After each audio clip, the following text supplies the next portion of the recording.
Oops. Teka kapatid. Teka, huwag mo na scroll.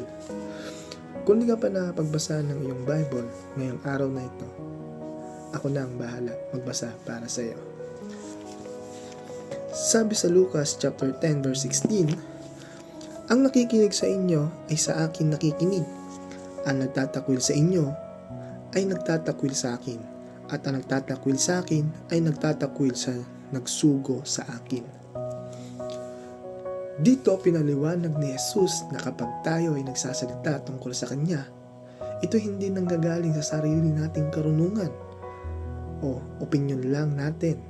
Bagkus, tayo ay nagiging boses niya. Ibig sabihin lang ito kapatid, kung makinig sila sa iyo habang nagbabahagi ka ng Word of God or yung Gospel niya, hindi lang ikaw ang pinapakinggan nila, kundi si Jesus mismo. Ngunit, kung may tatanggi o mangungutya sa iyo, pinagtatawanan ka ng mga kakilala mo, kaibigan mo, o yung mga taong malapit sa iyo, huwag mong isipin na ikaw ang problema. Hindi ikaw ang tinanggihan nila. Si Jesus ang tinatanggihan nila. At sa mas malalim na antas, pati na rin ang Diyos Ama na nagsugo sa Kanya. Ang mensahe lang dito kapatid, huwag kang matakot magbahagi ng salita ng ating Panginoong Diyos o yung Kanyang magandang balita. Kasi kahit na maraming tao ang ayaw makinig, hindi ito tungkol sa kung gaano kakagaling magsalita o kung kilala ka ba nila. Ang bigat o ang otoridad ng mensahe ay nanggagaling mismo kay Jesus. Halimbawa lang ito kapatid. Isipin mo. May isang rider na nagdala ng liham mula sa presidente o sabihin nating mayor o gobernador. Kung tatanggapin ng tao ang sulat, tinanggap nila mismo ang presidente o tinanggap nila mismo ang sulat na nanggaling sa gobernador o congressman pa man mo yan. Pero kung ito ay hindi nila tatanggapin, hindi yung rider ang tinanggihan nila, kundi ang taong nagpadala sa kanila nito. Ganyan din tayo. Tayo yung mensahero, pero ang otoridad at ang mga mensaheng nanggagaling sa atin ay galing kay Jesus mismo. Kaya kapatid, tandaan mo ito. Kapag nagbabahagi ka ng salita ng Diyos, hindi lang ikaw ang nagsasalita, kundi si Jesus mismo. At kahit may mga tatanggi o mangungutya, huwag kang manghihina. Kasi hindi naman ikaw ang tinatanggihan nila kundi ang nagsugo sa iyo.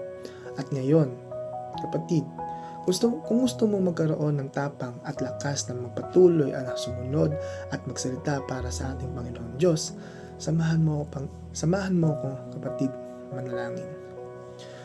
Panginoon, salamat po sa iyong salita ngayong araw na ito. Lord, tinataas ko sa iyo ang kapatid na nanonood ngayon. Ikaw ang nakakilala sa puso niya, alam mo ang lahat ng struggles, takot at mga bagay na pumipigil sa kanya para sumunod na magpahayag ng iyong salita.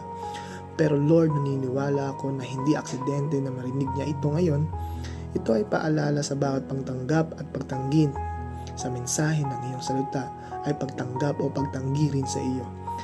Kaya Lord, hinihiling ko Panginoon na bigyan mo siya ng tapang na tumayo para sa iyo kahit na minsan mahirap, may mga tao na hindi makaintindi sa kanya. Lord, balutin mo siya ng iyong presensya.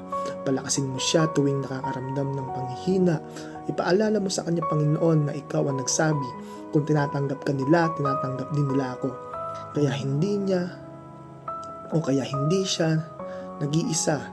Naway maging apoy ang kanyang puso na hindi natitinag, Panginoon, na sa bawat salita at pagkilos niya, nakikita ng mga tao si Jesus.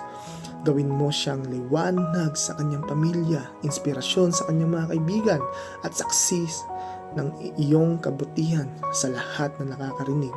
Salamat Lord dahil sa bawat pagtindig niya para sa iyo ay may kabuluhan. At sa bawat oo niya Panginoon sa iyo ay nagdadala ng buhay na pagbabago sa iba. Kaya Lord, lahat ng ito ay tinataas ko sa tanging pangalan mo Jesus.